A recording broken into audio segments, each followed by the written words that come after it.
senhora. Infelizmente, a gente não sabe quando ele vai acordar. Relaxa, maçãzinha, sua delícia. Se ele não acordar, eu cuido de você. Sai fora, seu idiota! Tenho que dar um jeito pra esse cara não acordar mais.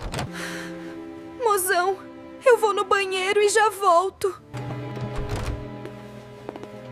Aê, ela saiu. Agora é minha chance de dar uma nesse corno.